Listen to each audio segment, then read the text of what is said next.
all been stripped of all the copper and any kind of metal at this point.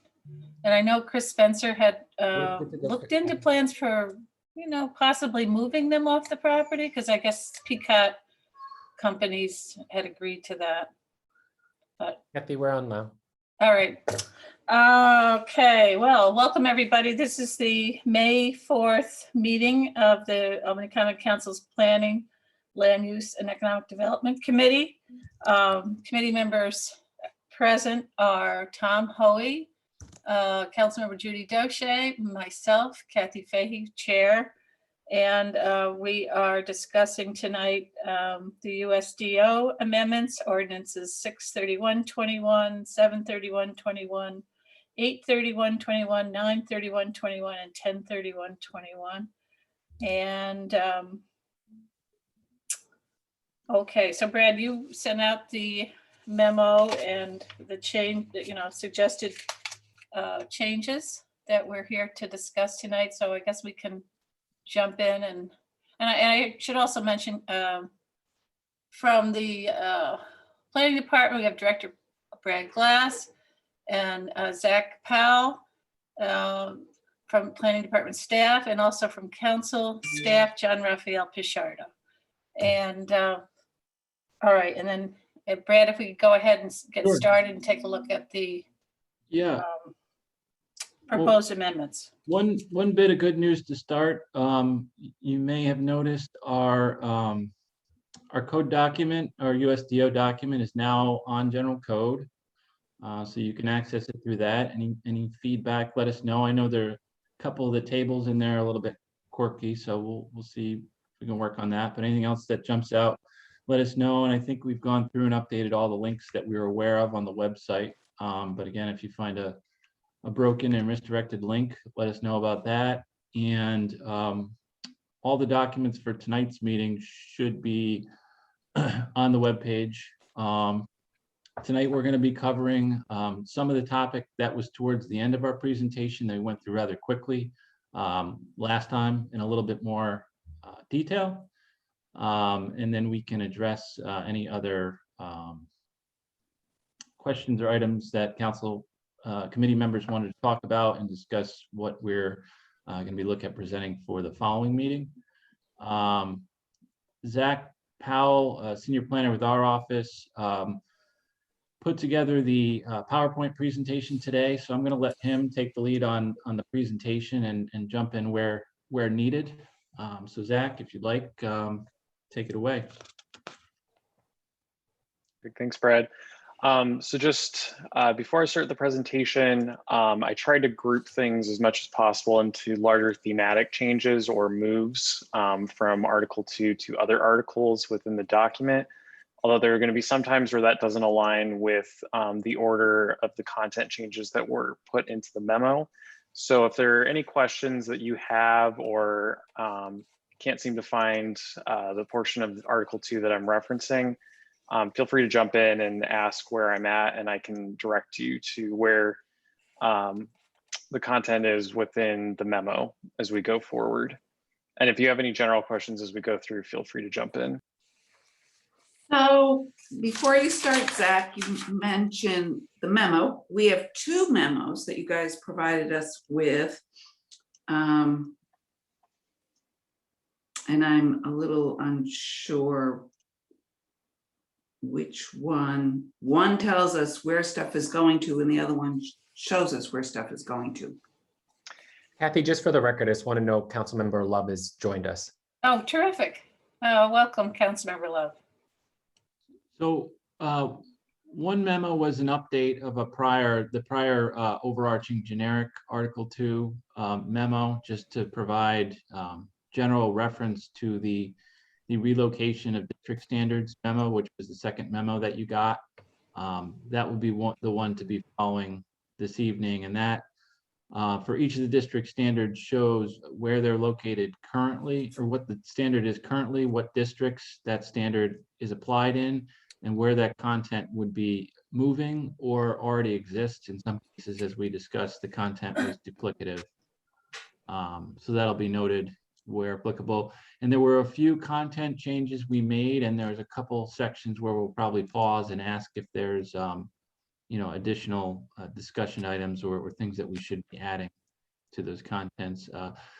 Principally residential conversions is one that we're going to continue to adapt as we go through the process. I know we've removed a couple and added a couple standards on that one.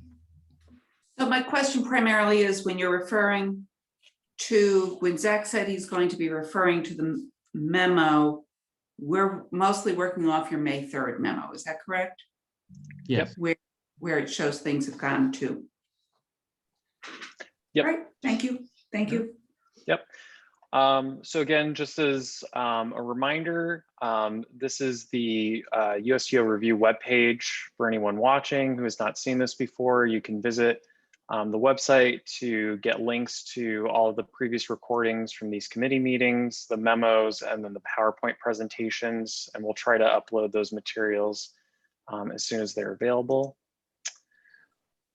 So going into the outline for tonight's meeting, for talking about the Article 2 changes, we're breaking this down into 5 larger types of content changes. The first discussing removing redundant content that's already existing in other articles and is not proposed to be removed.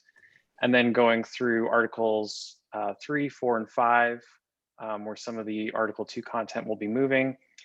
And then the last one is one particular item where the location's to be determined, just because that relates to us potentially breaking down some of the form-based districts into more form-based districts. So I think the final location of that is still to be determined.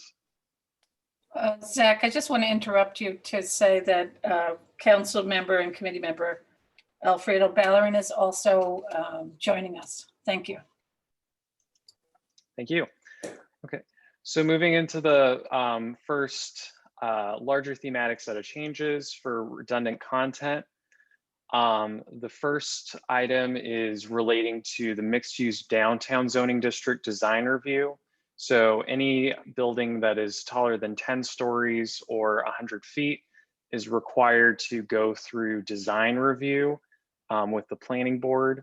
This content is listed within the district standards for the mixed-use downtown district, but it's also a separate review or application type. So that's already listed within Article 5. So that content was already redundant. So again, just removing that redundancy. Moving to the next one. This is for the mixed-use campus institutional zoning district. For that district, there's development standards that state that multiple principal buildings are allowed to be located on a single lot within the mixed-use campus institutional district. However, when you go into Article 4 under dimensional standards, under general provisions, there's already language that states that within all mixed-use and RV zoning districts, multiple principal structures or buildings are permitted on a single lot. So also redundant content. Moving on, for height restrictions within the RM, RV, mixed use community highway, and mixed use campus institutional properties. Each of these districts have development standards that limit the height of a building when it is located within 50 feet of a property boundary abutting an R1L or R1M zoning district. And these standards are already located within the dimensional chart within Article 4 as footnotes. So again, just removing redundant content. In the mixed use campus institutional, the light industrial or I1 and heavy industrial or I2 districts and the land conservation districts, there are different sets of setback requirements, either based on the distance from a residential zone district, and for the industrial districts, whether there's an unenclosed use that is abutting a residential zone district. These are all mentioned within each of the 4 district standards. And this is duplicative of existing content located within footnotes for both the mixed use dimensional chart as well as the special purpose dimensional chart. If I can jump in there. There's a couple questions I have. I want to focus first on industrial 1, 2, and land conservation, but it's really the industrial 1 and 2, I think, is the biggest issues. So it says where the footnote now says is where the site abuts a residential zone district and the use is not completely enclosed within a building, the required rear yard setback is 100 feet. So the interesting thing about this is when we talk about setbacks almost all the way through the USDO, we are talking about the location of a structure further away. And so that general understanding that that's what we're generally referring to, I think makes this particularly ambiguous. I think what we're talking about now is the setback applies to the use of a portion of the yard as opposed to the structure, because everything else is enclosed. And this only applies if it's not enclosed within the building, which is a helpful clarification. So I envision in some cases we are talking about maybe storage in an area, but there may be other activities such as, car repairs or truck repairs going on within a particular lot. So I think that this language needs to be cleared up. And I didn't come up with easy, it's not an easy language fix, but I'm sure you guys will for this. But I also think in the 3rd footnote, where it says where a site abuts a residential zone district, the required rear setback is 20 feet. And are we talking about, in that case, a structure? Or are we talking about any use? Any activity associated with the use? Yeah, so for the dimensional charts, that would be referring to principal or accessory structures. But I think going back to your first point with industrial districts, I think it's good to clarify that there are potential impacts related to an industrial structure that may have unenclosed storage, as well as industrial use that may have unenclosed storage. And it would be good to maybe state that maybe more than once. So maybe this is something that belongs both as a footnote within the dimensional table for special purpose districts, as well as a potential use specific standard.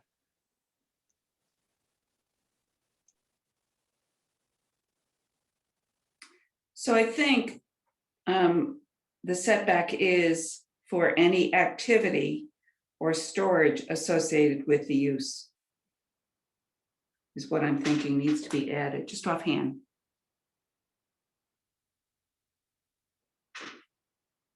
All right, and then the other thing, with regard to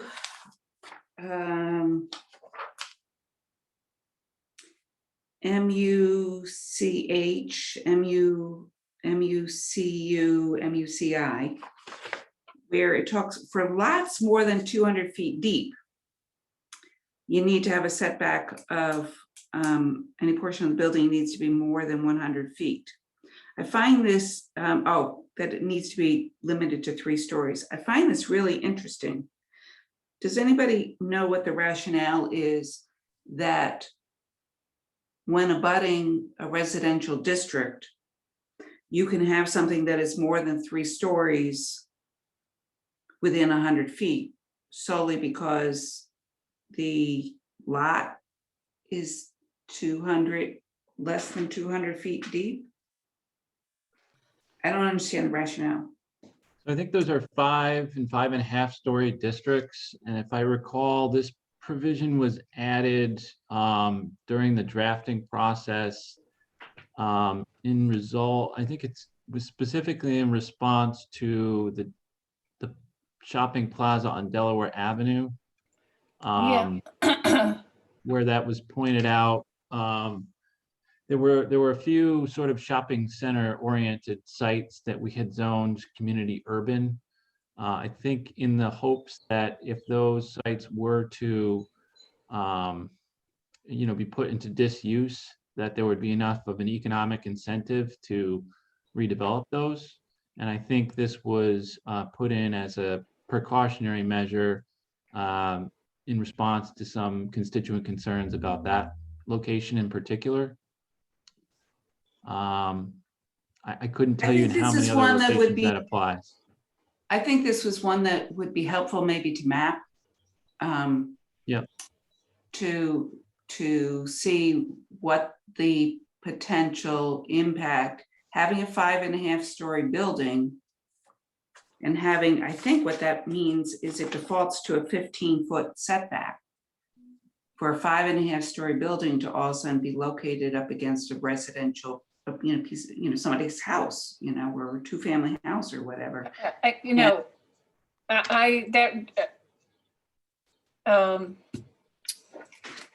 Brad is correct. I remember that was an issue over on Delaware Avenue. It was, they absolutely needed the increased setback there in case you had a 5-story building built. Because it took away sunlight and so on and so forth. They were pretty adamant about that. I mean, it may be useful as we move forward. There are a lot of provisions that speak to setbacks, and they're quite disparate. It might be good to see if we can generalize those somewhat. So if you're in proximity to X district or a residential structure or something to that effect, with 100 feet, maybe that's generic, 3 stories regardless of the location. We'd have to, I think like you said, we'd have to map that and see what the ramifications are of the current regulation versus what's proposed. And I think we should be able to do that. So Kathy, I just That would want to be be helpful. clear. Kathy, I just want to be clear. I'm not advocating for the elimination of the 100-foot setback. As a matter of fact, I think I was raising this issue in that community meeting when we were talking about this. What my concern is that if a lot is less than 200 feet deep, all of a sudden you can have that 5.5 story building without that setback. Okay, that's So I want to make sure that. and that, okay, I wasn't clear on that. We're establishing an appropriate setback for 5.5 story buildings when they are potentially right up against somebody's home. And all of a sudden they're in a shadow or whatever. Okay, then I misread that. So that's what this is suggesting right now. Yeah, I want to potentially expand the setback for any 5.5 story buildings up against a residential area, not just those with. No, that makes sense. 200 feet. Just to expand really quickly, I think it may be the case where, maybe that MUCU district, a lot of the locations within that district are in more urban areas of the city.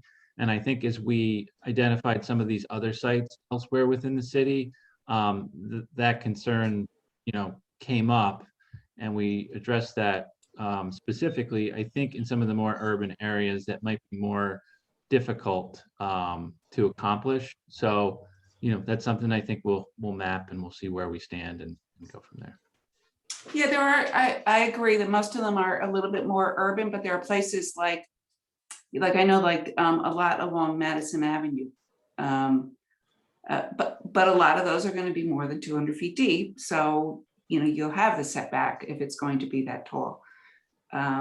but that's the challenge is there are a lot of these MU, CU that do abut residential areas. And the question is, in all those cases, is the lot really 200 feet deep?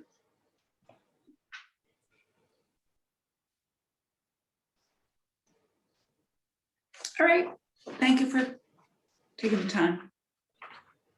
So I'm just going to go back one since we jumped over reconstruction of multi-unit buildings within residential townhouse districts. So this is located within the RT district standards, and this already duplicates content that is located within pre-existing or non-conforming uses and structures, which is located towards the end of USDO. Where is that in the memo? I'm sorry, I missed this. No, that's okay. So it's on page 9, and it's the second from the bottom.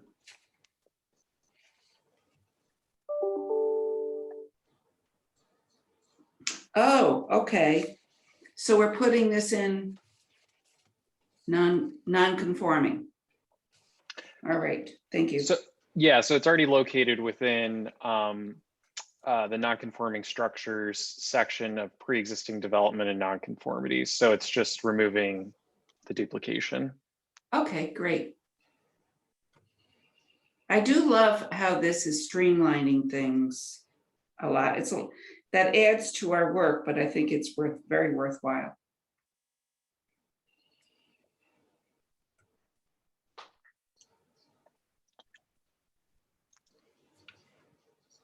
Any other questions or comments on removing the redundant content? Okay. So the next section is moving existing Article 2 content into Article 3.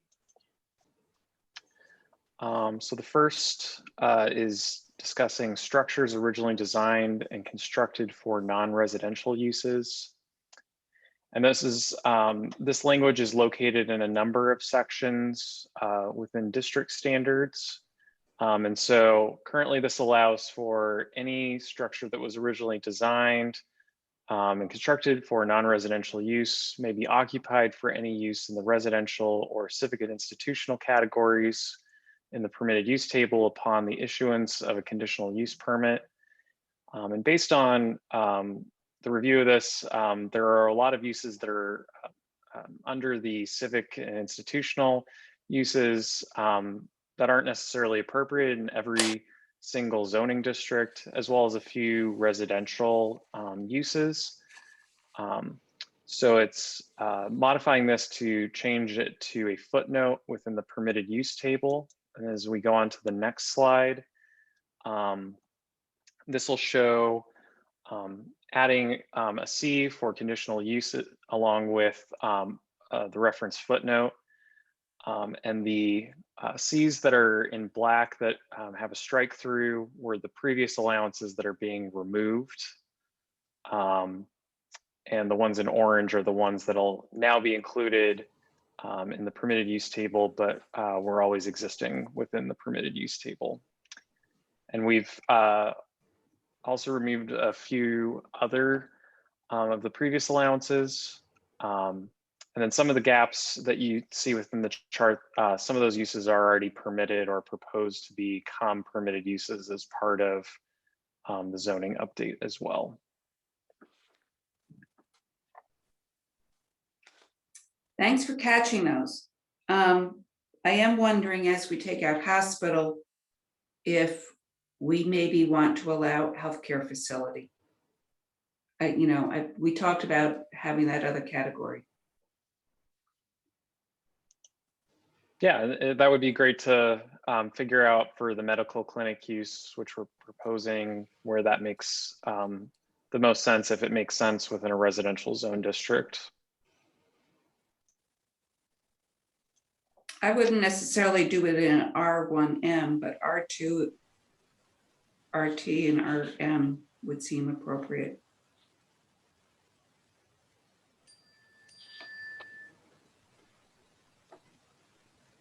Any other questions or comments on this transfer? Zach, with the dormitory, what on the residential uses, what makes up a dormitory? Is it like when I'm thinking a college dormitory, or is it something else? Yeah, I mean, that can include college dormitories, but it's usually,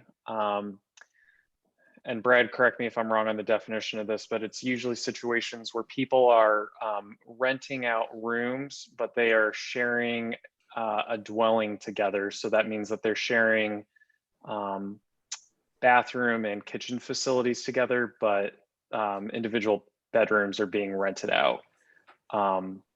So usually we've been seeing this for college uses, but it could be more expansive. I think as we're going through this, we were looking to maybe narrow that definition more so that it is more exclusive to people who are attending a higher education institution.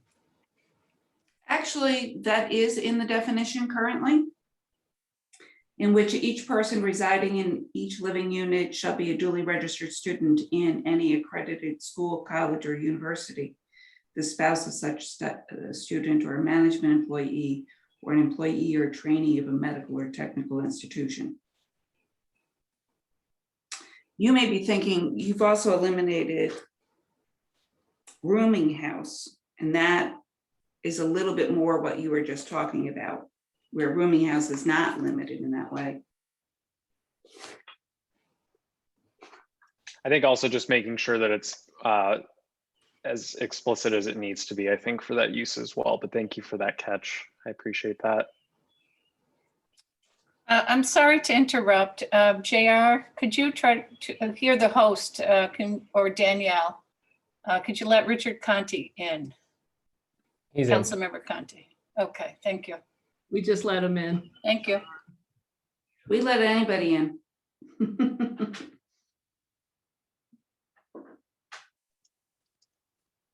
Any other questions on this or comments? Okay.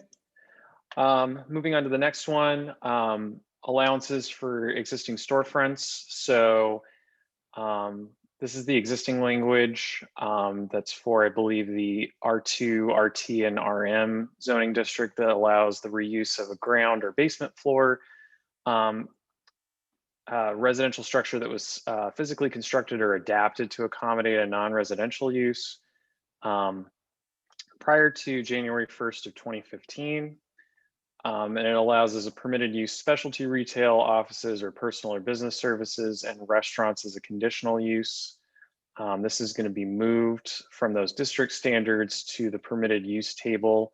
As we move on to the next slide, that you'll see it's conditional for restaurants, and then a P for permitted with the footnote referencing the language that was previously within those district standards.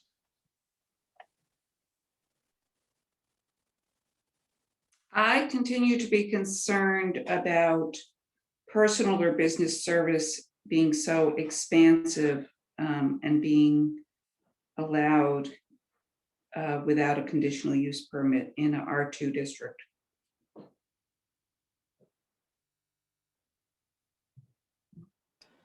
And Judy, is the concern that we, say you have a personal or business service that has, say, a large number, an exceptionally large number of people coming in and out, that type of thing?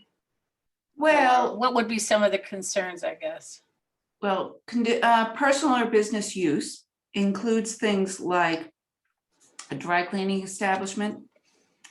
So that would be allowed to be located in an R2 district without any review whatsoever. Other things are a laundromat, a beauty parlor, nail salon, a packaging place, a sign shop. So, it depends to some extent on the size of the particular building as to maybe how invasive it then gets in an R2 district. So- And potential for odors and noise and that kind of thing that, you know, a lot of R2 areas also have a lot of, you know, single family houses. A lot of the R2 areas have a lot of, you know, owner occupied. So it's not like it's a bunch of student housing or something. It's people's, you know, permanent homes. And, you know, and we all like a certain amount of quiet enjoyment. And this, I think this would be a departure from, and the thing is that once, you know, so, and I'm not even so thrilled with a conditional use permit, because one of the things that Brad and I have discussed is that once you grant a conditional use permit for something like a beauty salon or a barber shop, that might not be that intrusive, and you review the particular business model, et cetera, and then you allow that, then any business or personal use currently listed as a business or personal use can go in there. So,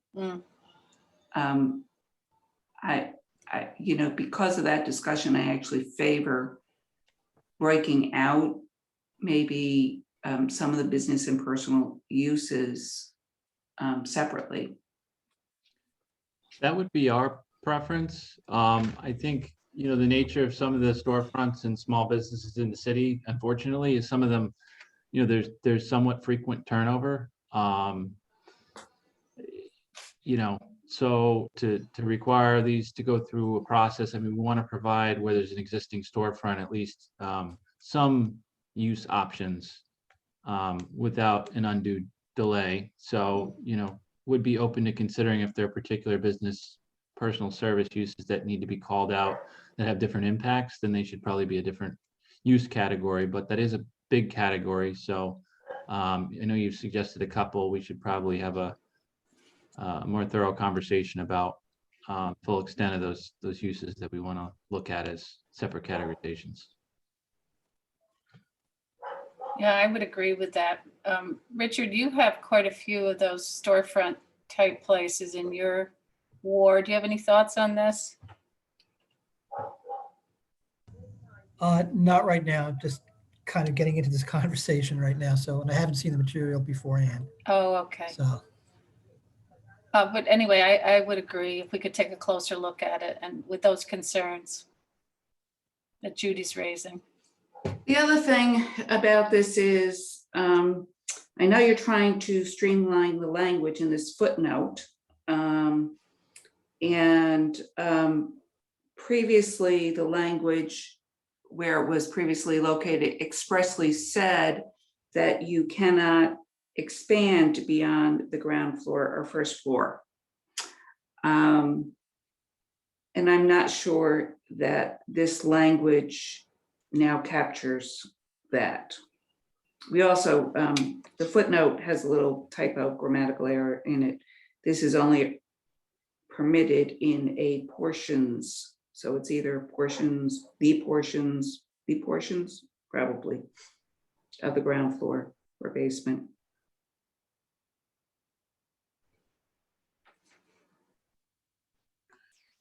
So we had looked at an option that would create sort of a definition of what a pre-existing storefront is, and maybe that's something that could be defined elsewhere in the code. It is quite a lengthy passage.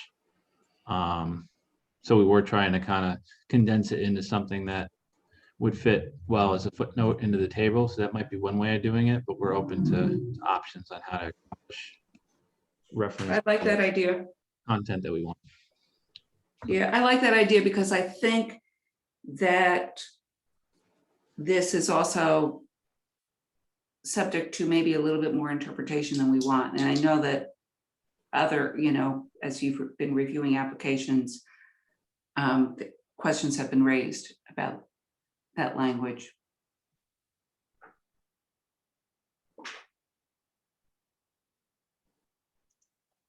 Any other questions or comments on this?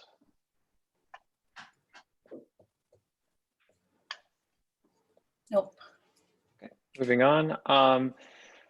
So this is current language in the RT zoning district discussing pre-existing multi-unit dwellings and just talking about dwellings that were originally designed and constructed to have 3 or more units prior to January 2015 shall be considered legally conforming as to the number of units, but shall be required to meet the building code requirements as to the size and construction of each unit.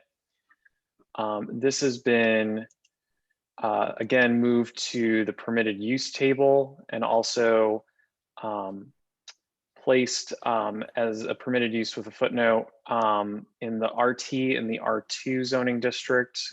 And Brad, correct me if I'm wrong, I think this is just trying to acknowledge that there are multi-unit dwellings within the R2 district, that we want to recognize that, but also ensure that those dwellings are meeting the building code requirements if they are looking to modify the buildings or structures in any particular way. Yeah, I think it's to convey a conforming status to those types of buildings principally, or if one of them were to be vacated, that it could be reestablished after a foreclosure or something to that effect. I don't know if the building code reference is entirely clear or needs to be there. I think everything would need to beat the building code regardless or not, whether we stated it in this passage. So I think we've planned to remove that. If there's any reason we shouldn't do that, make us aware. Sorry, first of all, could you refer to the page number in the memo, the 13-page memo of where this is? Yep, just bear with me 1 second and I will find that. Oh, I found it. Okay. Page 10. Okay. Page 10. Yeah, it's actually, the chart starts on the bottom, page 9. So Brad, tell me, what are you thinking about doing with this? There is a reference at the end of the passage that just speaks to, I think, provided that the configurations in compliance with the building code. I think it's somewhat, self-evident that whatever's rehabilitation is taking place, that it would be in compliance with the building code. So I was thinking about dropping that passage, but if there's some reason that should stay, certainly we could leave it in there. Okay, yeah, I don't know. I think it was more of something that was meant to reassure people as we were going through the process than it was anything that's a legally necessary reference. Mm-hmm.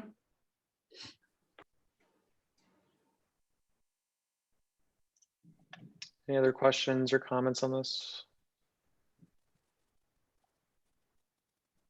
Okay. Brad, I will tell you, the lawyer in me says that you're going to have an easier time enforcing the building code in that kind of situation if it's express. If that continues to be stated expressly.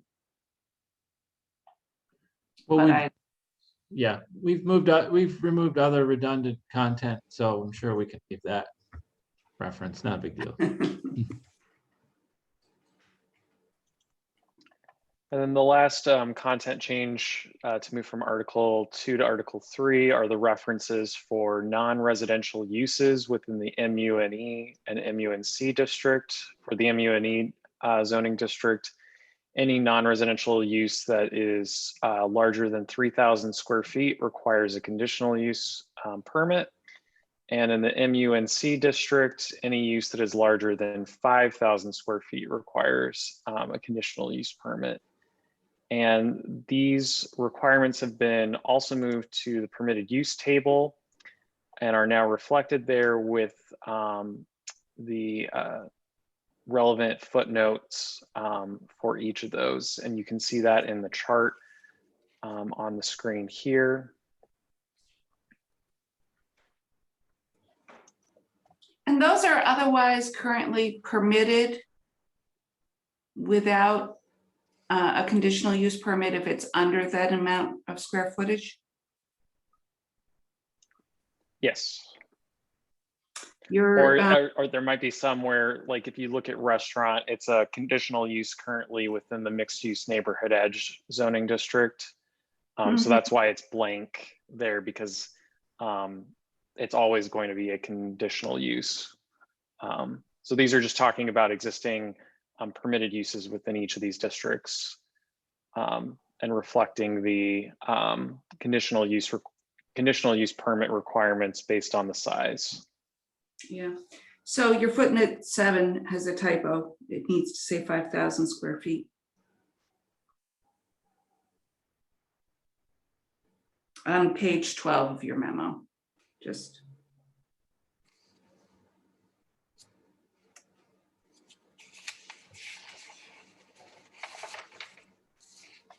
Gotcha.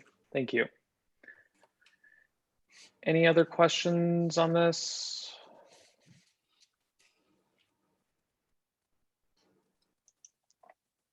Okay.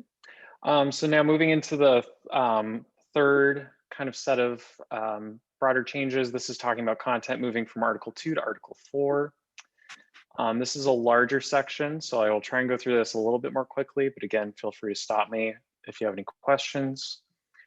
The first set of content being moved is talking about the location of parking garages, and also parking lots that contain more than 100 vehicle spaces in relationship to property boundaries with lower density residential zoning districts, as well as streets that pass through or are adjacent to these districts. So currently these standards are located in some of the mixed use zoning or district standards. This is being moved into standards relating to parking garages and parking within some of the parking within our parking standards in Article 4. And this is on page 5 of our memo. These two. And just a quick note on some of the changes in Article 4, or moving to Article 4 in particular. We're not averse to changing some of the language. I know local street was referenced as, you know, something that could use clarity. But I think our goal with some of these is just to identify that they're moving to Article 4. And as we go through Article 4, we would still have the opportunity to further amend that content. Zach, with the parking garages, could that be a structure underneath like an apartment house? Is that, or is it a standalone? That's something I think we would want to clarify. I actually had a similar question on that. So I think that's something that we're going to look to figure out as we move along. And whether it's a parking garage with, you know, X number of spaces, or if it's all parking garages, I think, you know, again, we wouldn't want this to be inhibiting someone, you know, in a residential district from having an accessory parking garage, you know, in their rear or side yard. But also wanting to prevent, you know, a parking garage with, you know, multiple floors and, you know, 100+ parking spaces. But I think that's the intended goal that we're trying to get at. But I think there is some work that probably needs to be done to clarify that. Yeah, the reason I'm bringing it up is that we do have a lot of apartment houses going up with underground parking, and they do abut residential areas. So I just wanted to verify that. Thank you. So I just want to note that we don't have a definition of parking garage, but we have a definition of parking structure. So we probably should use that terminology if that's what we intend, and that is an area in an underground or above ground structure, or an area incorporated into the structural design of a building for parking automobiles.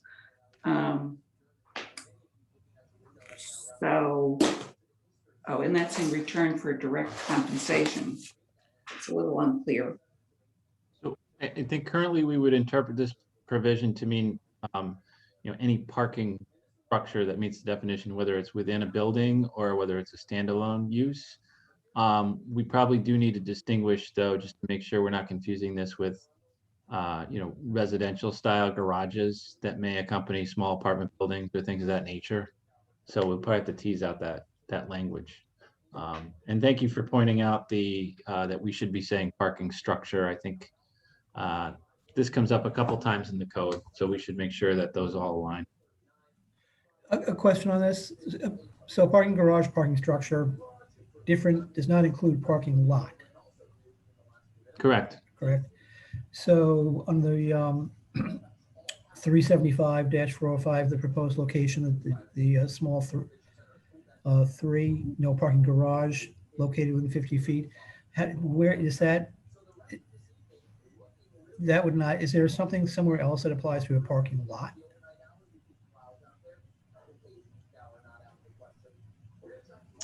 Or Yeah, how is this- so there's not, I don't believe there's a standard that applies to parking lots, although parking lot is a listed use in the use table separate from parking structure. But I don't think the same setbacks apply for a lot. All right. We do have a lot of landscaping standards. If the parking lot is not separated by a building from other uses.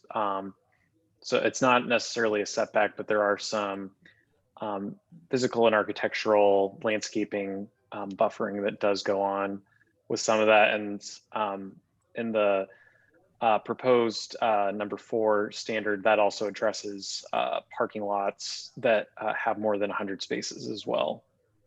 But on the Right. whole, we don't have as many setback requirements for surface parking lots. And Lots can be more intrusive sometimes than a parking garage, but anyway.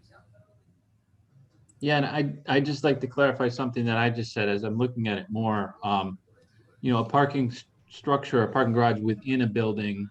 Now that I'm thinking about it, we probably do have to tease that out a little bit better, because I can certainly think of some neighborhoods in some of the downtown areas where there are apartment buildings that have that ground floor base that does accommodate parking. That I can't tell you right now if they're within 50 feet, but I wouldn't be surprised given the small lots in some of those areas that they are. So we'll have to revisit that, as well as the distinction between large and small garages. And I agree with Richard. Sometimes lots can be more intrusive.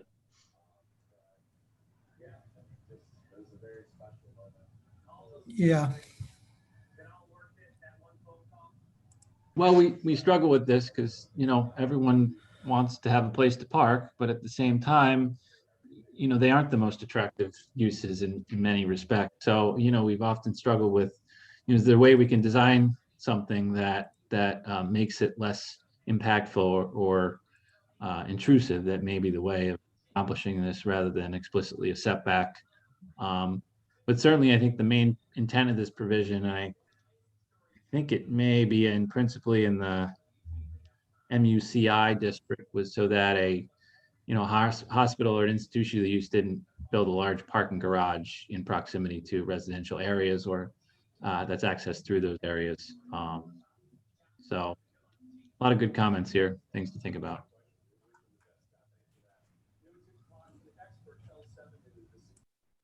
Any other questions or comments before we move on? I do, in addition to the landscaping, I do think addressing some setbacks requirements. I know some even small apartment houses have, blacktop over the entire rear yard, essentially. Some of that might not comply with our code already because of the impervious requirements, but RMs are, I think, you only need 20% impervious, and a lot of the front yards simply meet that requirement. So.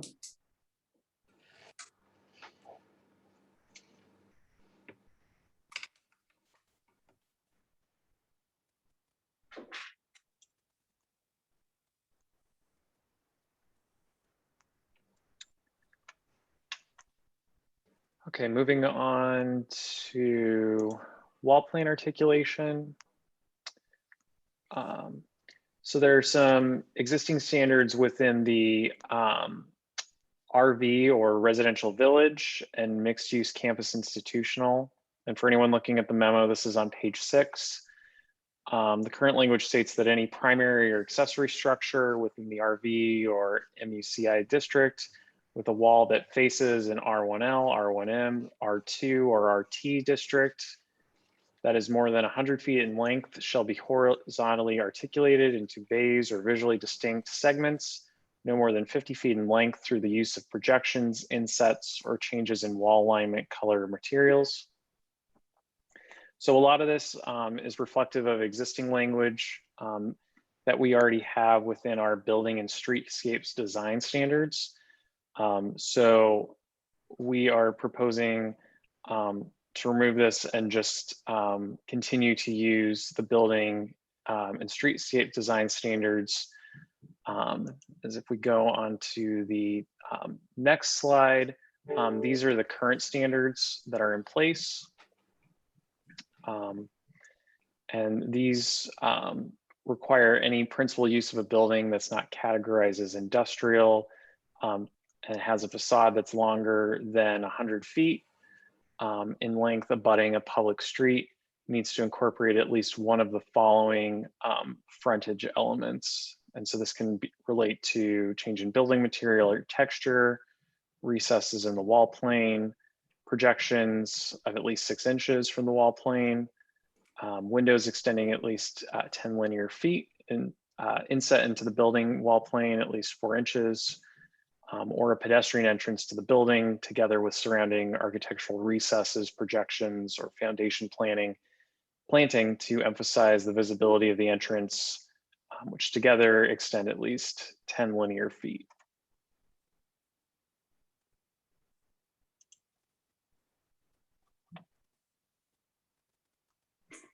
So Zach, just so I'm clear, the language on page 6 currently exists. We're not changing any of that in section 407. Yep. So it's just proposing to remove that language from the RV and MUCI district standards. Okay.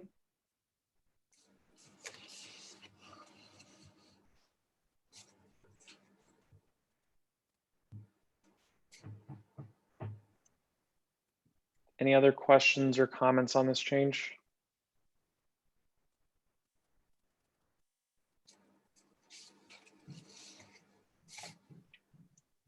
Okay, moving on. The next one is relating to conversions of residential structures for non-residential uses. So currently this language is located within the mixed use neighborhood edge zoning district standards. And bear with me just 1 second while I find that page. This is referenced in the memo on page 7. And this restricts any conversions of residential structures to non-residential uses from modifying the structure. This can include modifying windows to add a storefront or removing porches or other residential character features. The conversion has to be done in a way that it's indistinguishable from a structure with residential use, except for permitted signage, and that limits the signage to 4 square feet. It's non-illuminated. And interior modifications have to easily allow for conversions to a residential use in the future. So what's being proposed is this would also be moved to the building and streetscape design standards. And this would just be for all conversions of residential structures into a non-residential use. So this would expand these standards beyond just the MUNE zoning district. So this would apply in a RT district. Richard? Any thoughts on that?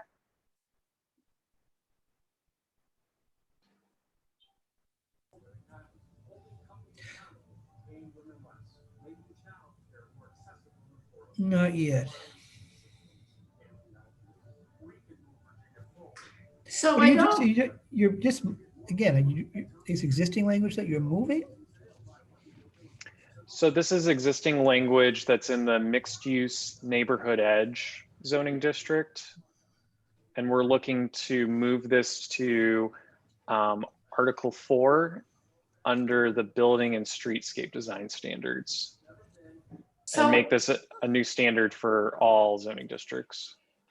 all right, so this is a little confusing. Yeah. Because then it's implying that I can convert my house to a non-residential use, potentially. I But can convert my, it's saying if you do, I think, you know, and this is open-ended, you know, maybe it's just, we just broaden it to the MUNC district and leave it at the 2 district.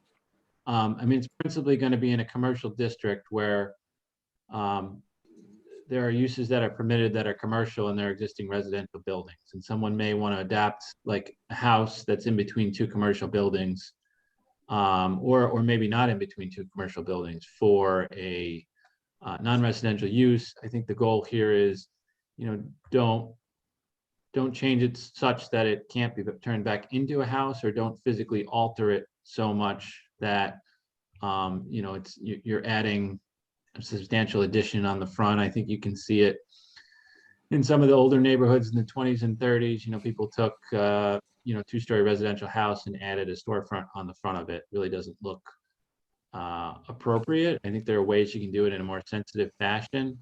I do think we may want to look at that 4 square foot requirement for the signage as well, because some of that is that's something that can be that's temporary and can be removed. And I guess we would just want to make sure that we were okay providing a different sign allowance to one type of, or one user as opposed to the user next door, just because it's a separate building type. So either way, we should probably make a cross-reference in the signage section as well, so we don't miss that. yeah, it is easy to miss. I personally, I think that we now limit an MUNE district to 6 square feet.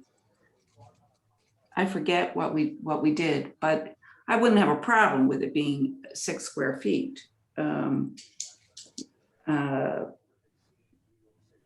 But it would, you know, and that seems to be adequate and appropriate in these kind of areas. This is interesting in terms of, I did make the notation here that somehow or other, I feel like it's appropriate for these standards to also apply to non-conforming uses. And I think that we may want to think about putting something in the non-conforming use, also referencing this standard. But aside from that, I don't know. I am concerned about it making things confusing for people who now think that they can convert their home to another use, even if they're not in an appropriate zone district for that activity.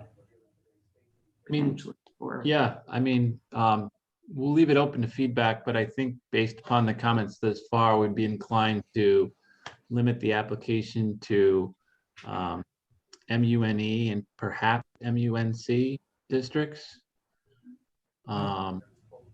You know, I think once you get beyond that and scaling up the commercial districts, you're generally in areas that are, you know, demonstrably there's rarely a mix. So you're not really going to have too many applications anyways. And in the residential district, as you said, we're only allowing commercial uses typically where we have an existing building type that's accommodating of those uses. So not necessarily looking to create more of that per se. So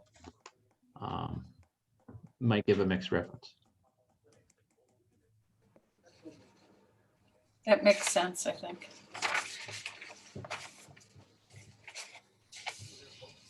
Any other questions or comments on this?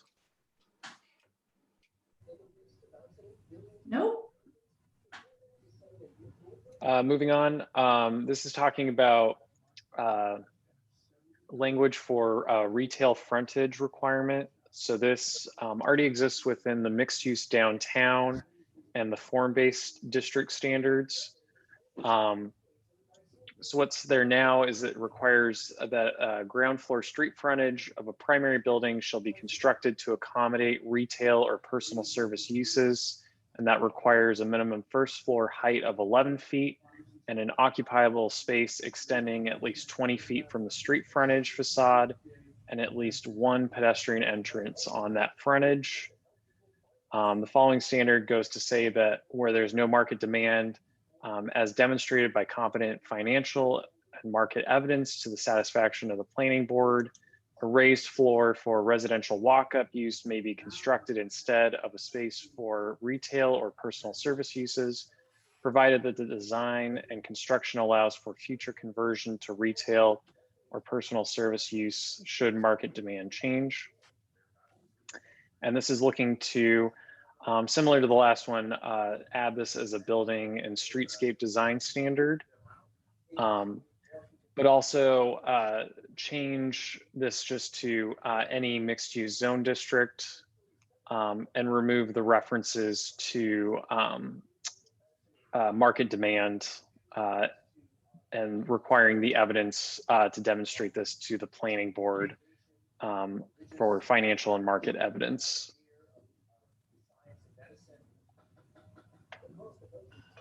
So I think I initially reacted that changing it for any mixed use zone is a fairly large change, but as I think about it, I don't think it's, I mean, you know, as things are built brand new in a MUNE or MUNC, I think that we probably would like to have those commercial uses. However, two things about this is, again, you're sort of potentially forcing certain outcomes here that I don't know that we intend. And I, for example, I don't think you would want to preclude them from designing it for a restaurant use on the first floor. So we're accommodating it to accommodate retail or personal services. Does that potentially, when you do that, does that potentially preclude a restaurant use? Do we want to telegraph that we're more interested in retail or personal services? And again, we don't have personal service uses. We have personal and business service uses.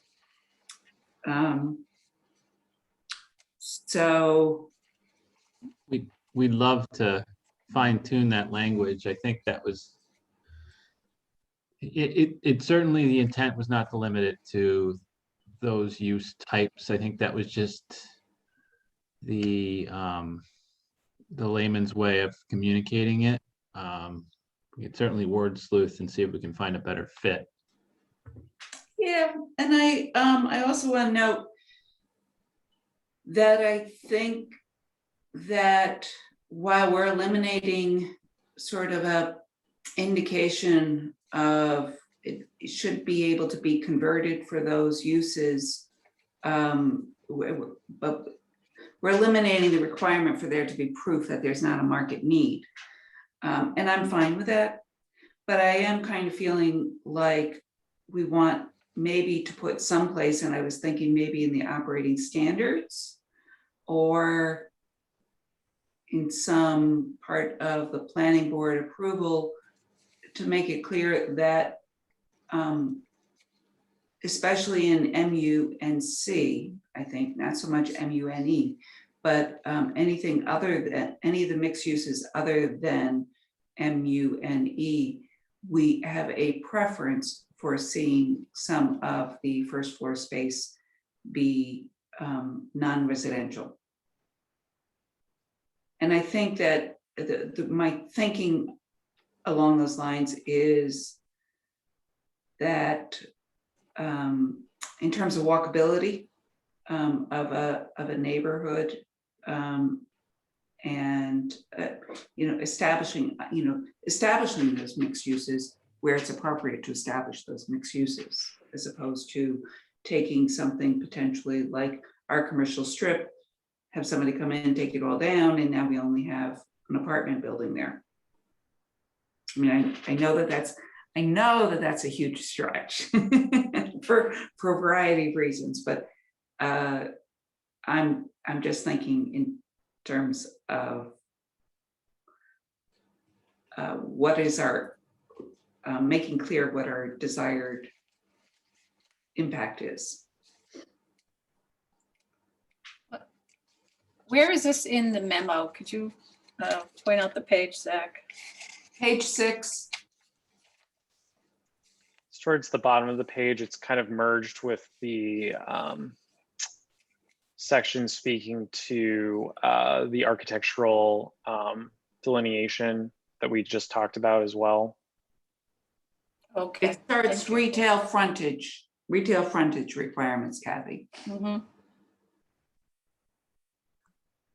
Yeah, and I think with the market demand language that's currently utilized, a pretty subjective determination. I think that, if we were going to apply that standard, we would probably need to have a little bit better indication of what, or maybe that was just intended to be flexibility provided to the reviewing entity. But, I think it's come up in a couple of cases and it's really not clear, how you establish there's no market demand. I think some builders or developers would come to the conclusion that there's not, while others would, go out and find a tenant and make it work. So, just to see that we're fairly applying that. But, it's a question of whether the language should be there, that allowance should be there or not. I mean, there's always the case to seek a variance from a provision such as that if needed.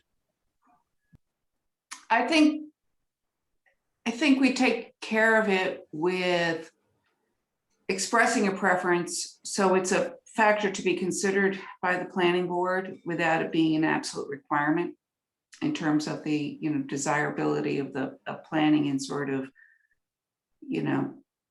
pushing an applicant in that direction, maybe without absolutely requiring it. I think that that's what was intended all along, right?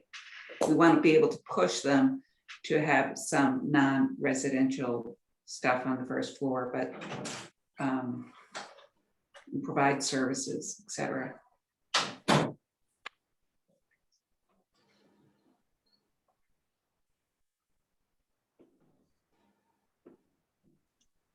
Any other questions or comments on this?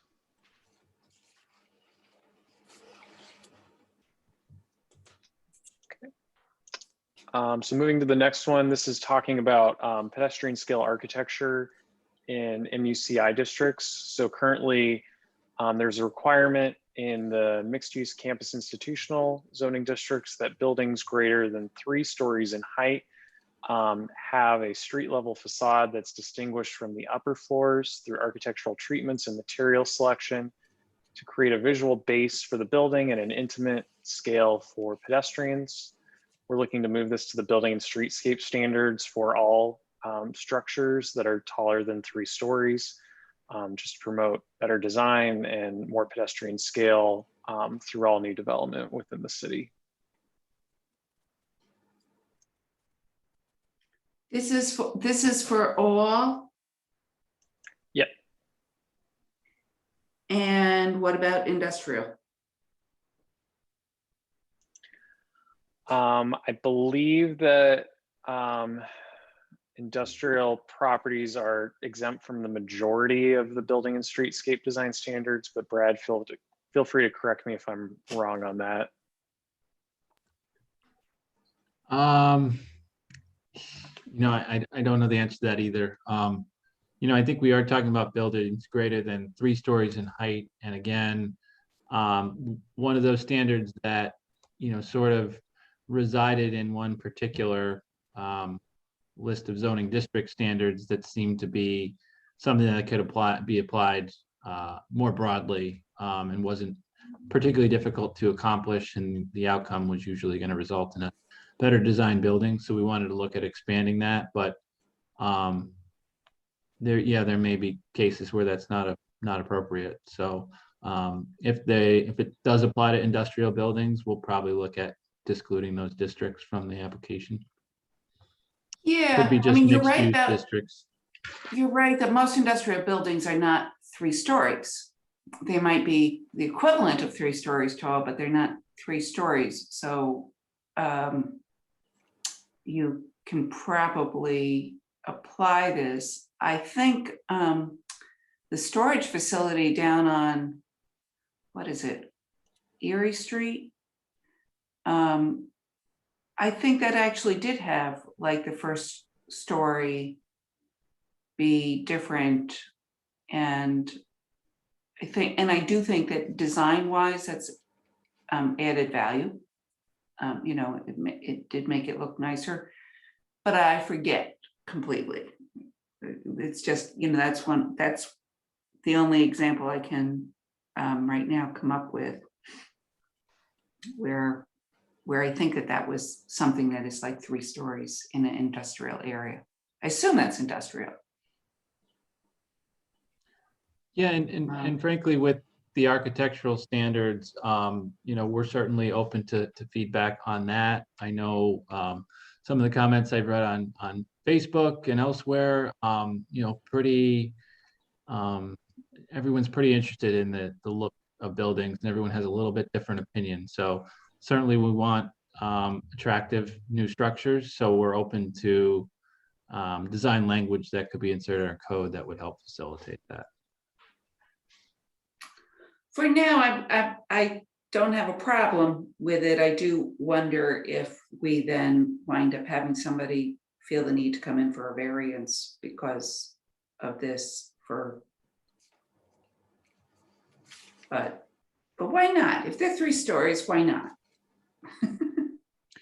Yeah, and we do have the waiver process through the planning board that this would be eligible for. So, I mean, in the case that was something that was requested on a few different occasions, maybe we'd get the sense that it was something that we needed to reverse. But I think in the interim, we'd certainly have a mechanism to, you know, provide relief.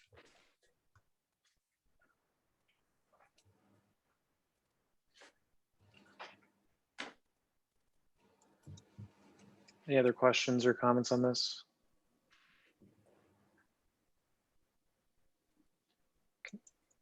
So moving on, currently we have language in multiple districts limiting the hours of operations, either based on the district or based on the type of use. Well, primarily through all of them, it's based on whether it's a commercial use or not, but there are some categories, specifically food and beverage uses, that also have additional requirements for them as well. So it's looking to consolidate this and move this into the operating standards section of Article 4. So it could look something like the list that you see in front of you, or more of a chart form that Brad had provided in the memo as well, just to provide one localized place for all of this information. So users of the code don't have to sift through multiple sections in order to find out all the various hours of operations and all the standards related to those for districts within the city. I like the chart that is on page 8 of our memo a little better than your language there. I think it's easier for reference. I would put a title. In addition to having the table, I would say operating hours on it. And I was curious that apparently we don't have operating hours for other uses within MUNC, MUCU, et cetera, or in any of the form-based districts. I found that interesting. As some of you may remember, that was quite an animated discussion when we went through the adoption of the USDO first time around. And that's where we landed. So we weren't proposing any changes with respect to that. I know that we heard in Leave some well enough districts that having the 20, I mean, and we heard the opposite too, but having the 24-hour convenience use, there's also there's some non-residential uses, teasing out that language, because for example, a hospital or something of that nature certainly operates 24 hours, and we wouldn't want to restrict that through one of our provisions inadvertently. So that's why I think to some degree you're looking at the food and beverage use category in those circumstances. But perhaps there are other categories we could look at, but just again, a precautionary note if that was very animated the last time we went through this. Have you seen I'm sorry, Tom. Yeah, Have Brad.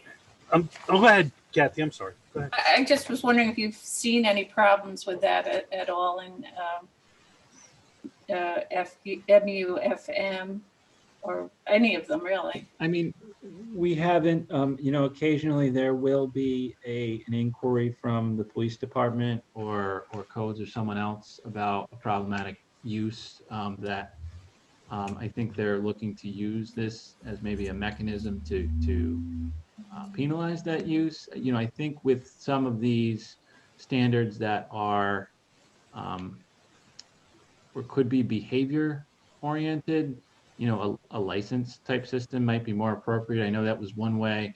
An alternate way we talked about doing some of those late night sort of use establishments is, through a licensing process so that it could be revoked if they violated some sort of standards or caused a nuisance. I don't know that that's really the case in terms of hours of operation, but I think in terms of some problematic uses, a lot of times we're dealing with a bad operator, and we don't necessarily want to prohibit all other operators due to the misfortune of several bad actors. So in some of these cases, these are issues that could or should be dealt with outside of the zoning laws. So the licensing would apply then to some of these specific zoning districts?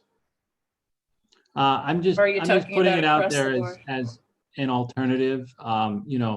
I do see sometimes attempts to correct a business establishment's owner's behavior that ends up resulting in a across the board prohibition in the zoning language, and that's not always fair. So I think just convenience stores, for instance, is a use that some of them are problems and some of them are arguably amenities that are providing a resource to people that work late or other people that have odd sleep schedules, things like that. But I think sometimes we end up prohibiting those type uses altogether when we're really dealing with certain individuals' behavior. So I think that's just something to think about as we worry about certain use types or certain types of operations, that there may be alternate means of dealing with those situations. Okay, thank you. Can I jump in now, if that's okay? Yeah. Sure. Brad, I've been texting during this conversation with Rick LaJoy. I just got notified by a resident right behind 1211 Western Avenue where the construction's going on. They're doing pile driving, and he's trying to watch the news and he can't hear his TV set. But Rick said they're allowed to work according to thing up to 10 o'clock. But I just want to bring up last week, or it was last week, at 1211, they started pouring cement at 2:30 in the morning with big spotlights and all sorts of noise, and it woke up the whole neighborhood. So I don't know how that fits into here, but is there something we can do that, construction in the middle of the night, like on the border of a residential neighborhood, that we could regulate a little? I'm just curious. I think that resides in another section of code, and I know there are limitations. I don't know where they are, and we received the same complaint on that property. So I forgot. Yes, you're right. Zach, got it. Thank certainly, you. yeah, I mean, those are a lot of issues that come up because sometimes there is time or a substantial amount of time between, a project review process and when something actually gets under construction. So, it would be helpful somehow to be able to remind everyone at least that, this is going to be picking up in the near future. So yeah, it's something we can talk to Rick about what the current standards are, what we might be able to do. I mean, he would know the construction trades better than I do, and practically, when they work and what's doable and what's not. Thank you. Kathy, I got to jump off at 7 for another meeting, so I'll be here for another couple of minutes. Okay, thank you. Any other questions or comments on this? Okay, moving on. The next one's related to the description for district plans and what they allow. This description is currently in the RV, MUCU, MUCH, and MUCI district standards. This is essentially taking that language and moving that into Article 4 under a new section within the dimensional standards, just to remind users that that is an option within these districts and based on a certain size or collection of properties totaling a certain size.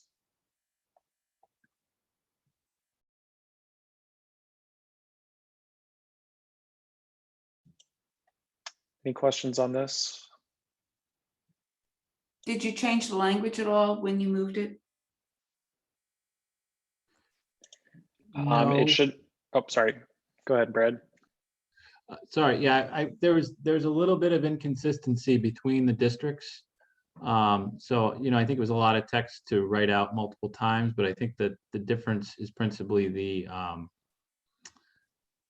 RV district is 2 acres. I think maybe one of the districts says 10 acres. So I think the goal here was to try and align the content as much as we could. I think there may be a couple standards we'd look at removing, but I think overall, this is a concept, we'd like to take a harder look at whether it needs to exist or not. It's sort of like a planned unit development district.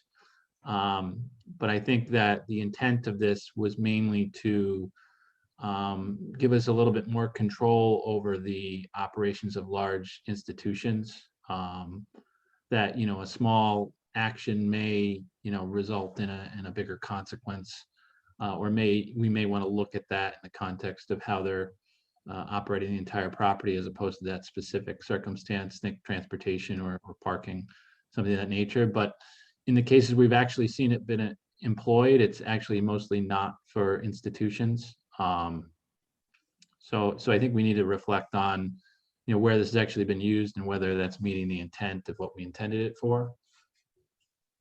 So I think all we want to communicate in this case is that we're looking to, if we do keep it, consolidate and to relocate it to the dimensional standards, because it's really granting certain allowances for dimensional standards that don't exist in traditional zone districts. So it actually doesn't say anything about the size of the development at all here now, as you've moved it. It doesn't say anything about 2 acres or 5 acres or anything. And the memo there is probably should have gotten a couple more call outs than it did. So we can go in and revise that to just say that we're not 100% on the language yet. all right, fine, thank you.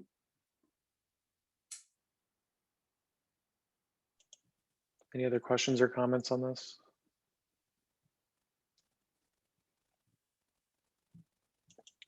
Okay, and then moving to the last section, this is talking about conversions of residential structures to add a unit. This is in a number of sections and it's a lot of text. So if you are reading the memo or looking at the memo right now, this is on the second to last page and last page. And this relates to standards within the R2, RT, and RM zoning districts. And what's being proposed in the memo is to consolidate all of these standards within the dimensional standards section of the code and a specific subsection for residential districts, breaking out the conversions for detached dwellings, and then a separate process for the conversion of townhouse dwellings. As part of this, we're looking to add a requirement for townhouse dwellings that the design needs to incorporate an area inside the structure for the storage of trash containers, because this is an issue we've heard a lot about from individuals that live in RT districts who have issues in finding a place to store the trash, and sometimes have difficulty moving the trash from their rear yard to the front of the building on trash days. So I'm trying to address that issue going forward with new structures, and also prevent overflow or any nuisances as a result of increased trash based on the addition of a unit or 2 units. So you're taking this, there's no longer a conditional use permit associated with these conversions. I would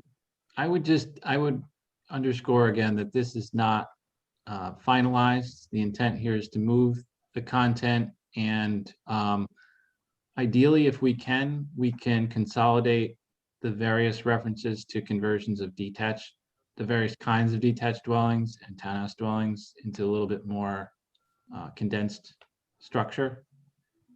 And we're certainly, I think, ideally, we would be able to provide enough conditions and assurances that a conditional use permit would not be required.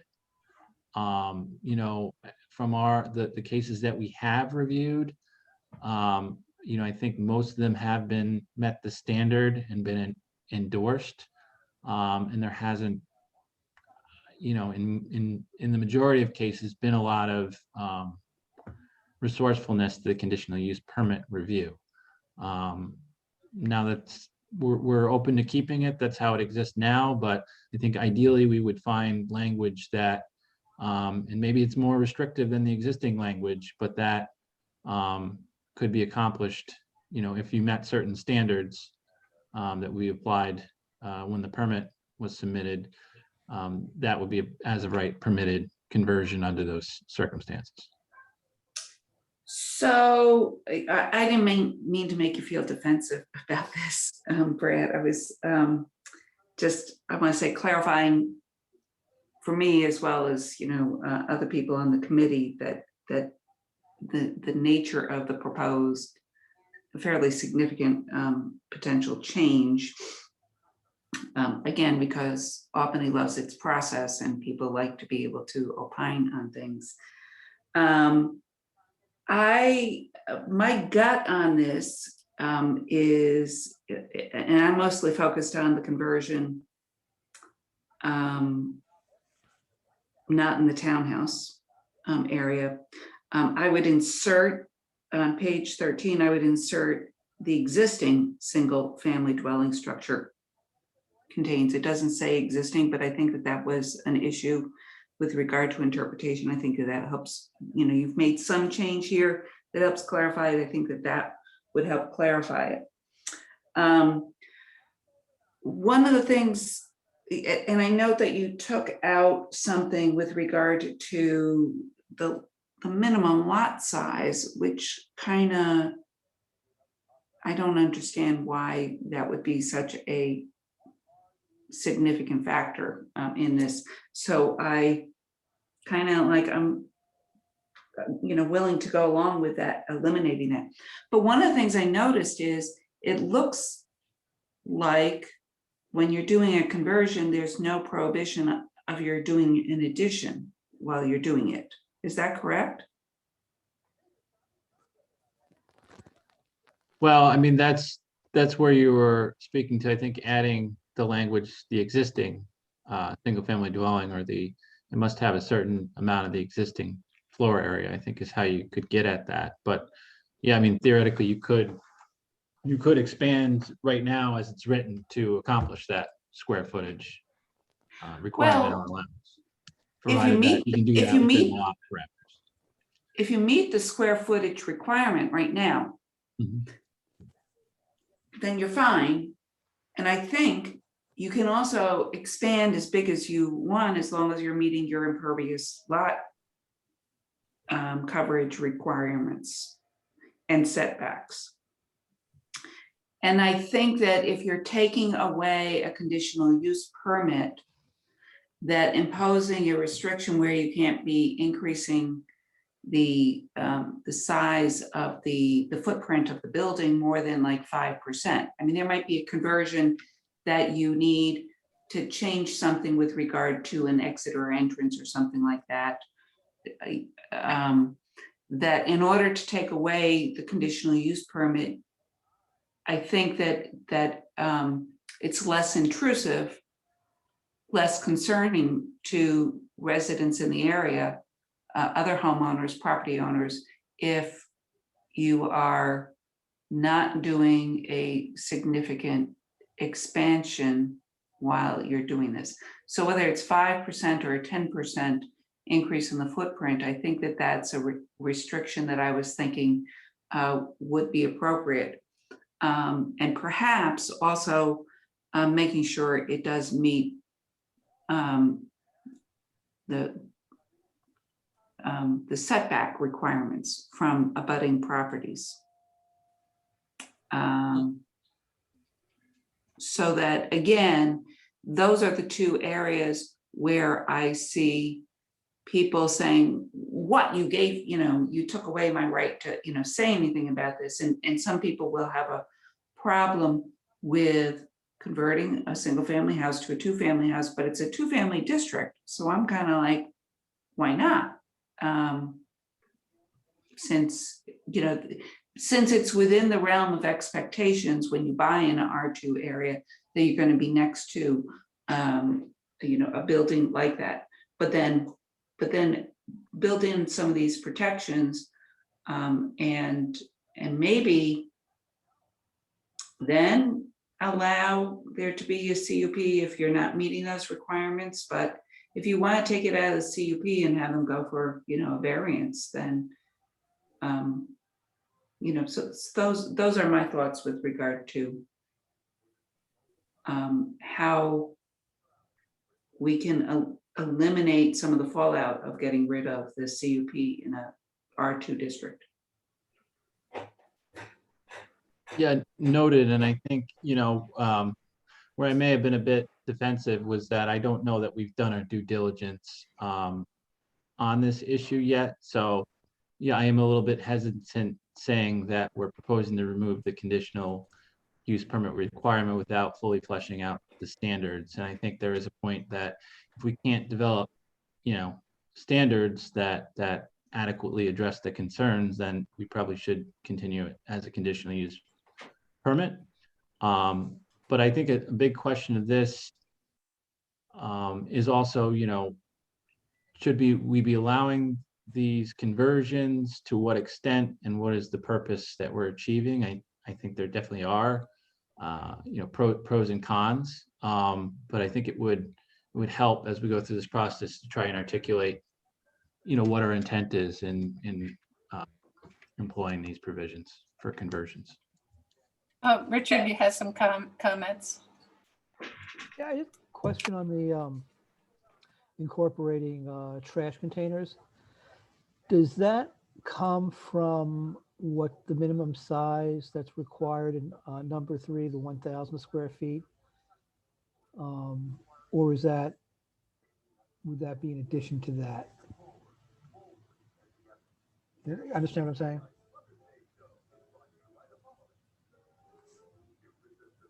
I think it's not clear right now, but I think we could definitely clarify, what portion of the floor plate needs to be occupied by the living unit as opposed to trash storage, and whether that's something where it's a shared trash storage area or whether it's trash storage solely for that unit.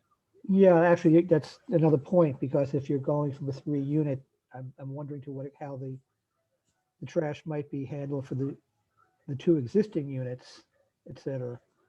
Another question on number 4, in terms of the 50% above grade. Is that any change from the existing standard or how it's been interpreted, which, you know, I've had some questions about the interpretation on that related to a particular. Yeah, it's very quirky how it works now, and Zach has been through a couple of these cases, so he may be able to actually explain it better than I can. I think he's corrected me on a couple of occasions actually, but you know, currently, you know, there's a reference, I think, in the definition of story or basement that speaks to being a certain amount below grade, or not more than 4 feet below grade would qualify as a story, and being that the number of units you're allowed is calculated based upon the number of stories. There are some references in the conversion standards that reference a certain amount, I think 50% above grade. Right. I think there's one that we can easily measure, and that's the above grade calculation. It's a lot harder for us to do the below grade calculation. I don't know that it's achieving the purpose. So that would be in terms of that's the way that I think I always understood the intent when we wrote the code, was to be the above grade calculation. Yeah. So I think we would tend to go in that direction. Now, what the appropriate amount is, I think, is, you know, again, we were trying to accommodate some existing building types and make them conforming, but also, you know, in terms of the conversions, I think there have been a couple. I mean, in some cases, it's further above grade on the front than it is in the back, so there's an argument to be made there. But I think there's some cases that I felt that they were more along the line of a basement or a cellar that was being converted, and I don't think that was the intent of what we were trying to accomplish. So, you know, I think that's something we'd like to clarify as part All of the right, well, maybe process. that's further discussion on that. And then the only other change, just to quickly add, is that we removed the exemption for properties that front Clinton Avenue from having to meet that requirement. So now all properties would need to be at least 50% above grade. Right, and prior, they did not have to meet that requirement. Yeah, and that was just a case of, I think, it not being entirely clear why we're employing a different standard to I a thought you were street. just- Yeah, I mean, I thought you were trying to encourage more dense development over there.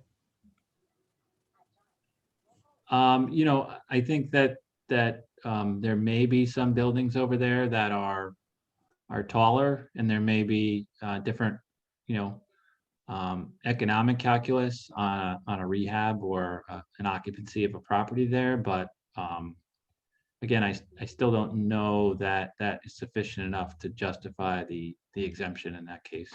But, you know, we're open to going either way. I mean, if we hear from you know, council members or constituents that they want more flexibility in those areas, we could certainly accommodate Clinton or other streets that wanted a different standard.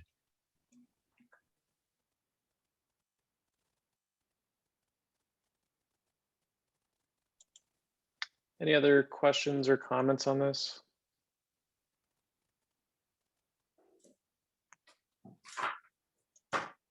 Okay. So moving into content, moving from Article 2 to Article 5, and then the last bullet, these are fairly quick.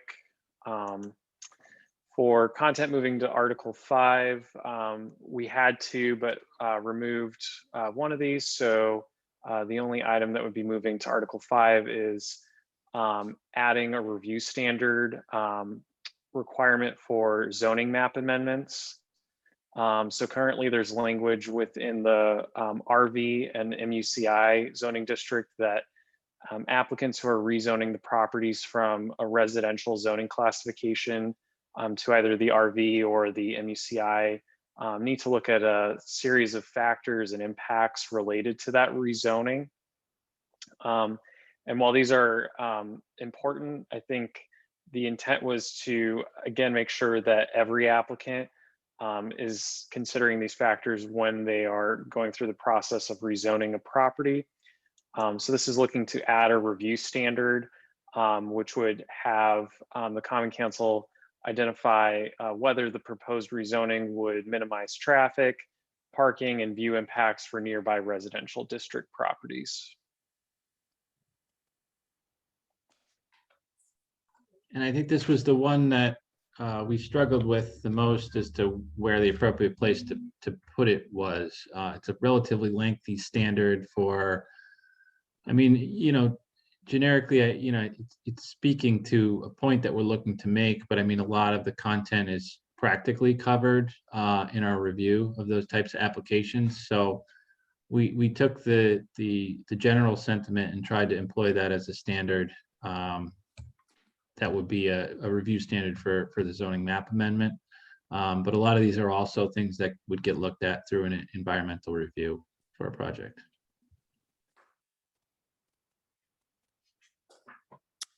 So I find this interesting. I didn't look at it in the context of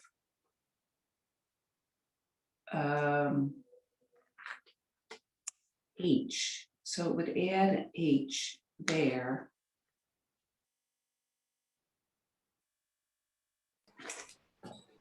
So the thing is, if you look at those other standards, they do pertain to really what happens when you're changing a zoning district.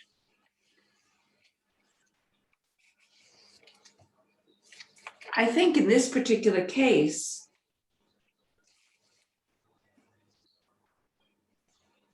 we're really looking at,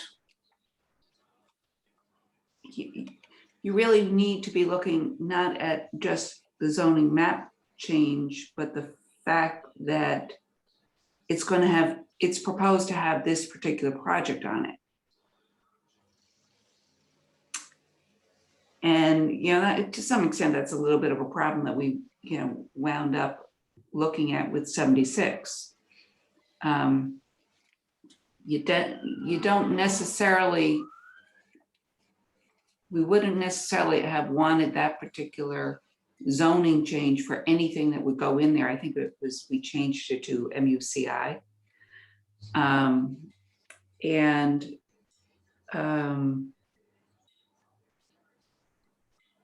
But we approved it expecting that particular development to go in there.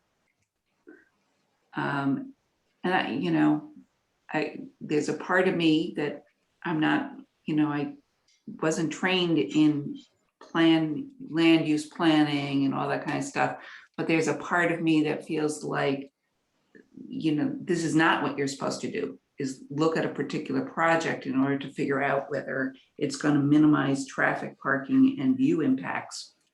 You're changing the zone, and then whatever goes in there goes in there.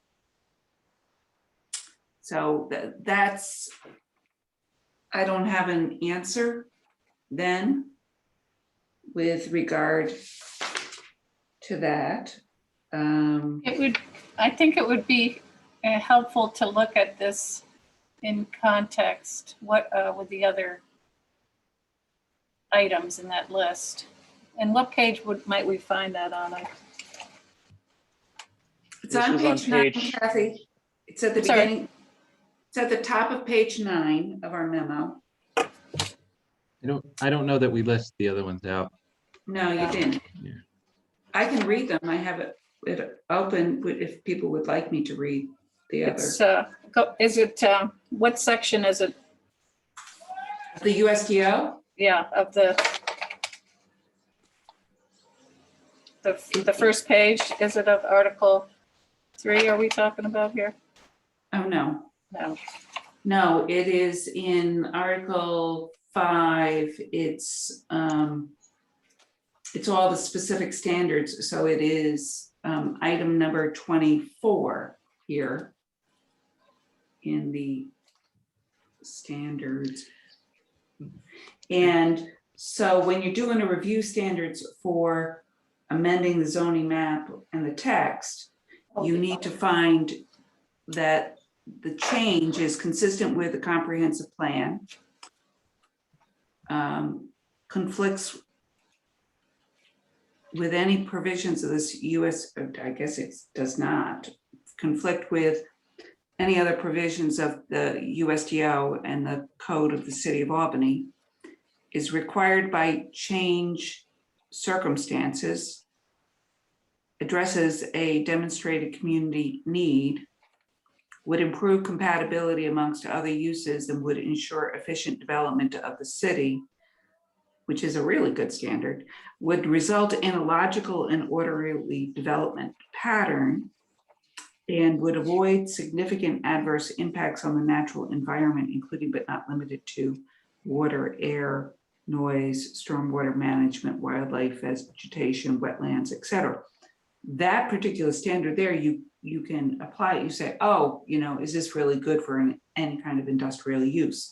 No, okay, So anyway, so now where it would add in, would minimize traffic, parking, and view impacts for nearby residential district properties.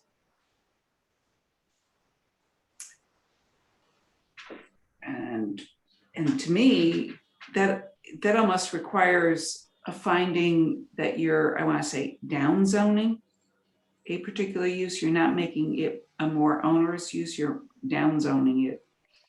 And I don't think that's what we necessarily want to do. I think that this particular provision wound up in here because of the Fuller Road development. Am I right about that, Brad? Partially, I think that it was a part of the MUCI, just in related to the general sentiment we've been talking about with, the larger institutions and some of their expansion proposals. I think it was mimicked in RV as a part of providing reassurances to some of the concerns that were expressed regarding the RV district. And maybe I think that had some relation to the Fuller Road project, because that was something that was proposed at the time for an area that was slated to be zoned RV, I believe. And I see your sentiments here, and I definitely, I think I agree, is that that may not be the right language or the appropriate place. I guess we were struggling with how to move that content elsewhere. Kind of feeling that it was sort of covered, but at the same time not wanting to appear as though we were eliminating that, because it makes sense what it's speaking to. It just, again, totally outside the context of the traditional procedures and review standards and how we would sort of integrate that in. It's something we can continue to work on. So I just want to say that I think really it belongs in Article 4 under some sort of design standards or streetscape standards or something like that. Or maybe it belongs in planning board review of a major development, or maybe both. Because when you get to the approval of a project, so somebody says, oh, we want to get it rezoned as this really is about the approval of the project. So we can go ahead and change the zoning provision if we want. But in the meantime, we're protecting, once that change is made, we're protecting the location against those kinds of impacts, which I think is what our real desire is for the specific development. That's my gut. Judy, I think you're spot on with that, because I remember when we were doing the 76, the issue I was having when I was reviewing the USDO and in doing the memos that I drafted on this, because in this portion that is shown up, the H portion on there, if you go to specifically MUCI, it says rezoning of land to MUCI, it states here, any proposed rezoning of land from a residential district into MUCI district shall require the preparation of a plan addressing how traffic, parking, and view impacts from the proposed redevelopment will be minimized from nearby residential district properties. The plan shall include any land and facilities within the current MUCI district that will be used to support the use or development of the property to be rezoned, and shall demonstrate how the rezone and existing institutional properties will manage parking, circulation, noise, and visual impacts, and will meet other applicable development standards. So by us moving, the H is really what I just read that came from the development standard from MUCI, and then moving it into 375, 505 under G and to put an H. I think in my textual writing of this may cause more confusion because, like, for example, RT districts, RT districts, there's usually no issue when it comes to traffic parking on that sort. So I feel like putting this in there for all zoning map amendments may cause more confusion. I think it should stick specifically to each development standard. So this is currently, I'm sorry, I'm having a hard time. It currently is in Article 2. I'm just looking for where it is. Yeah, I just lost it in my. Oh, I see. Okay. Yeah. Literally, it's specific to. So it definitely doesn't belong in Article 2, but because it's a rezoning issue, but it's really not a rezoning issue. Really what we're doing is we want to look at the standards applicable to any potential development once it's rezoned. Is that something you could, staff could take a closer look at, Brad, to see what might be a better fit? Because it doesn't sound like it's working here. Yeah, I think maybe putting like an H in there, but maybe not that language, maybe being specific to, because the one thing I do recall having an issue when I was reviewing that one amendment was being specific, saying like, maybe an H that says, and other applicable portions specific to the proposed rezoning. So that way there's a refer back clause.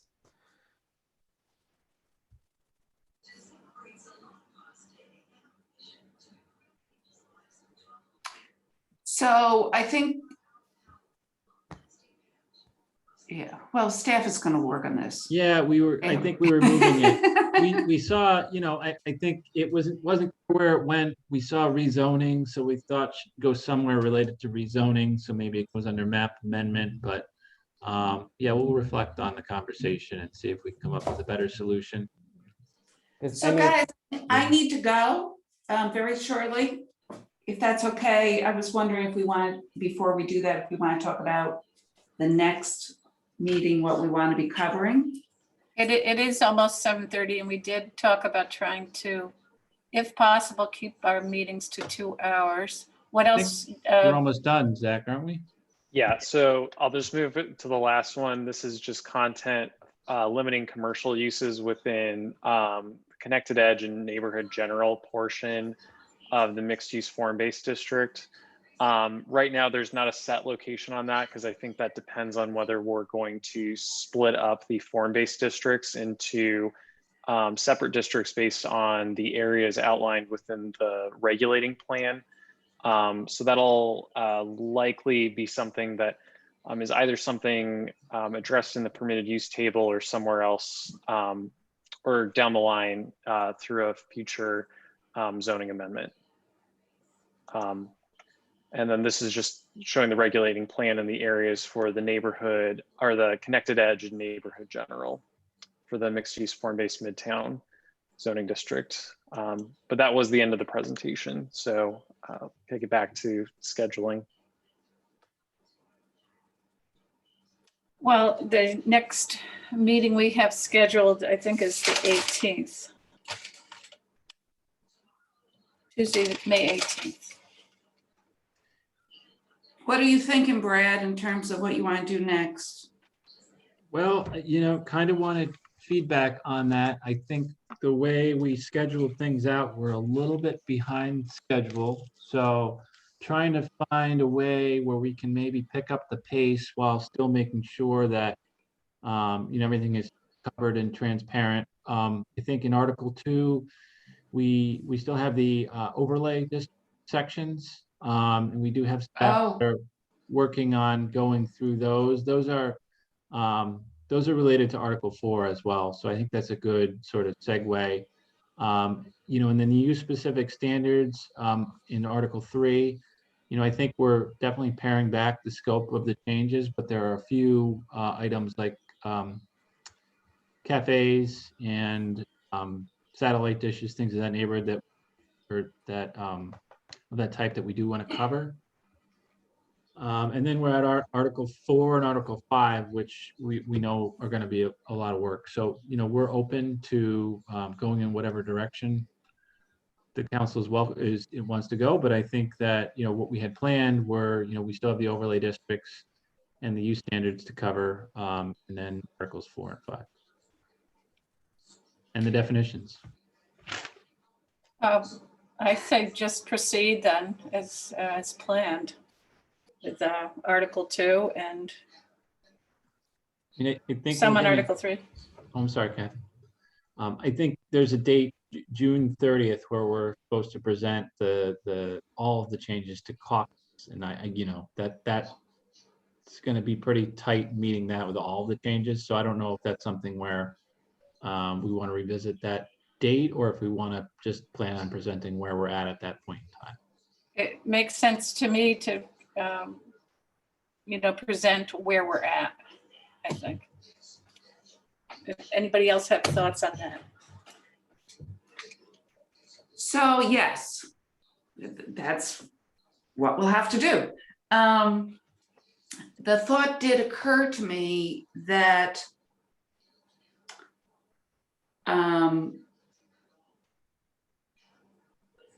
providing the rest of the council with the documents at some point that has, this is what Article 2 is now going to look like, and then this is where stuff is being moved to. So you pretty much have that, except for I forgot about the overlay districts. I do feel as though sending those documents onto the entire council when we get through Article 2 and what it's going to look like, so that people can see where stuff is then being moved, and they're getting the two together. They, of their own choosing, can decide to take a look at that, and either ask questions or not, so that at least they have the opportunity to not be completely overwhelmed when we deliver the entire thing to them.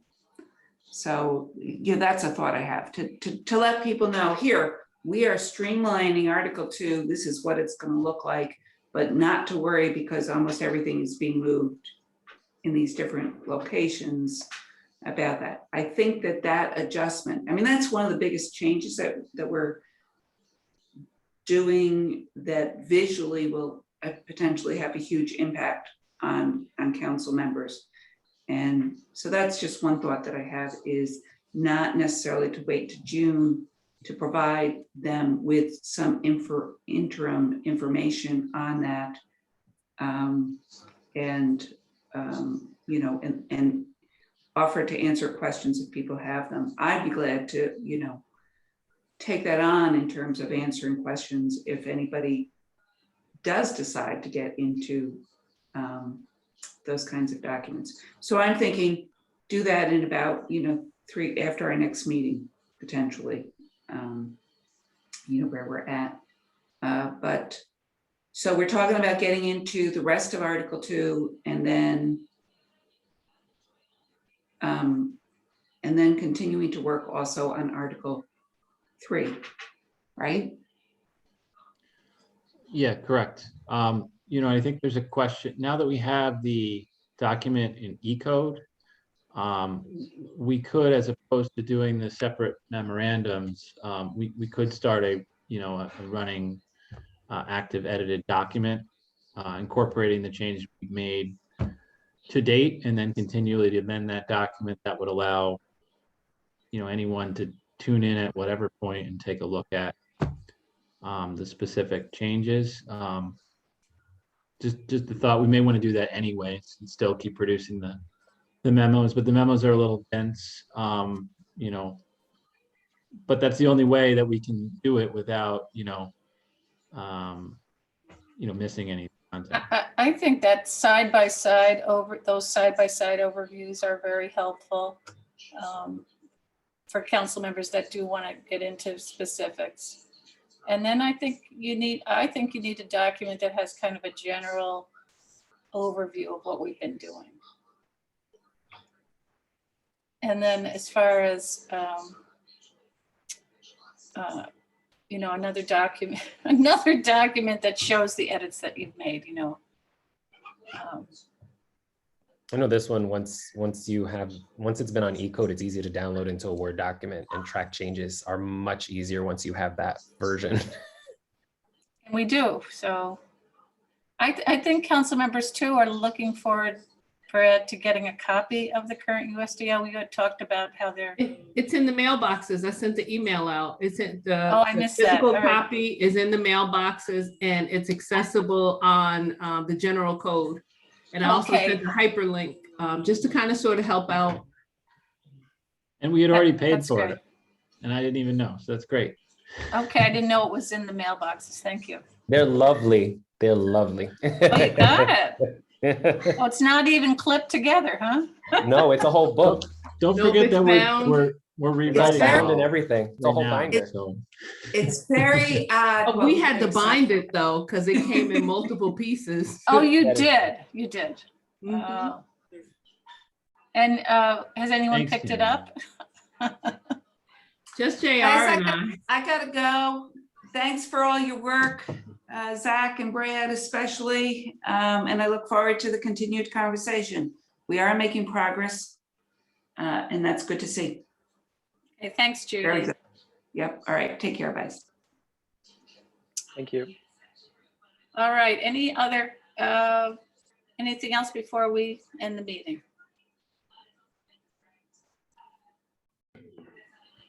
Okay, looks like we're all set. And motion to adjourn. I'll make the motion. Second. There's no quorum, but basically we're just done. All right. Good night, everyone. All right, thanks. Thank you. Good night.